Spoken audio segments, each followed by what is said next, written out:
You wake up, check your phone, drive to work, maybe order food later. You think your life is just yours. You believe your culture is purely local.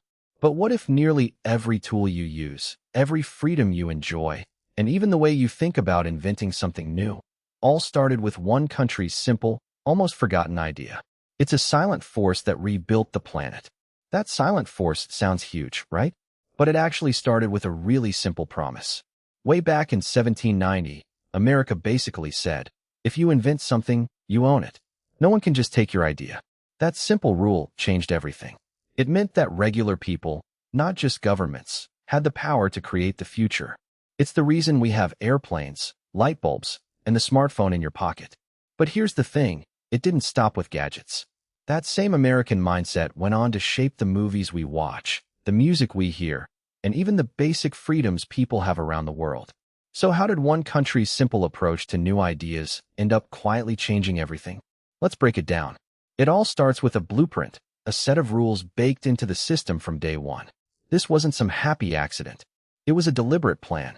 In fact, the very first U.S. patent was handed out in 1790, just a few years after the country was founded, and President George Washington himself signed it. It was for a new way to make fertilizer, nothing fancy, but it sent a huge message. If you create something new here, we will protect it. This idea was so important that the power to issue patents was written directly into the Constitution. It wasn't an afterthought, it was part of the original design. And this created a totally different mindset. For most of history, you needed permission from a king or a government official to try something big.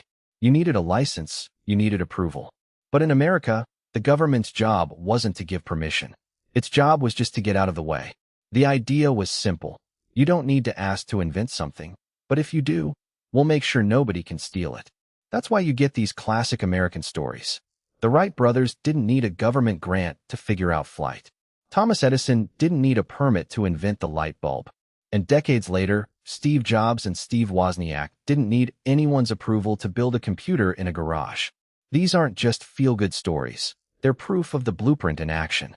When you give people the freedom to experiment, and you promise to protect their ideas, you create an engine for progress that never really stops. You unleash a kind of creative energy that builds on itself, decade after decade. That creative energy didn't just stay in a garage or a workshop. It started to build systems. And pretty soon, America wasn't just exporting things, it was exporting new ways of doing things. Think about it. Henry Ford didn't just invent a car people could afford. He invented the assembly line. That process, that method for building things super fast and cheap, was an idea. And it was an idea that spread everywhere, changing factories all over the world. That was the first big invisible export, a new way to work. Fast forward a few decades, and the same thing happened again, but with computers. The assembly line was a blueprint for factories. Now, American companies were writing the blueprint for the digital world, the operating systems, and the software that everything runs on. These weren't just products. They were platforms. They were new kinds of assembly lines that didn't build cars. They delivered information and culture at lightning speed. And that's when the influence exploded.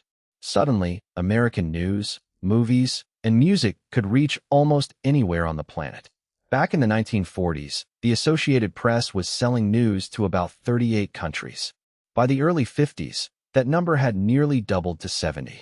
The same thing happened with entertainment.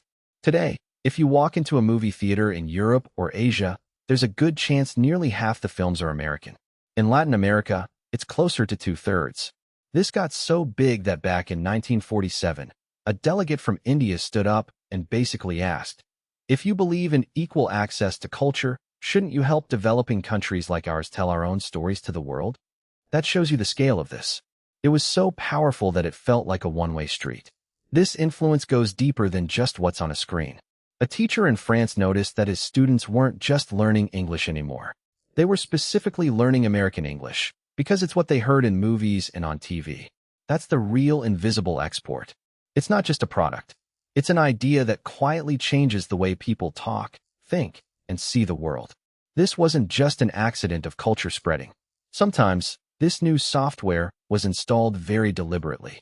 After World War II, much of the world was in ruins, but America wasn't. This put the US in a unique position to help write the new rules for the entire planet. It was a co-founder of the United Nations, and its values, like freedom of speech and information, were baked right into the UN's founding principles. Suddenly, American ideas weren't just popular. They were becoming the official blueprint for how the world should work. And in some places, the US didn't just suggest the blueprint, it installed it directly. Take Japan after the war. The US occupation, led by General Douglas MacArthur, basically rebuilt the country's entire system. They helped write a new constitution, often called the MacArthur Constitution, which completely changed who was in charge. Power no longer came from the emperor, it came from the people. It was a democratic operating system, installed from the outside in. A similar thing happened in the Philippines after it was colonized by the US. America set up the education system, reformed the schools, and established English as an official language. It was another direct download of American societal software. But here's the thing. This influence has always been complicated. Many historians look at the occupation of Japan and call it what it is, imperialism. It was America pushing its own political and economic systems onto another nation. And throughout history, the US has used its economic and military power to protect its own interests, sometimes through actions like sanctions or even backing coups. These moves can seriously weaken a country's ability to govern itself. So for better or for worse, this software isn't just in our movies and music. It's written into laws, taught in schools, and embedded in the very systems that billions of people live under every single day. It's wild, isn't it? How one simple idea, forged nearly 250 years ago, quietly shaped so much of the world we live in. We've seen how America's promise of ownership for inventors didn't just create gadgets, but an entire system that keeps pushing new ideas forward. This influence is still everywhere. American movies and TV shows flood screens worldwide.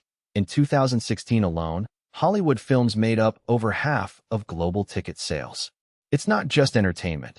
This spread of American thinking has shaped everything from global lifestyles to how English is spoken around the globe.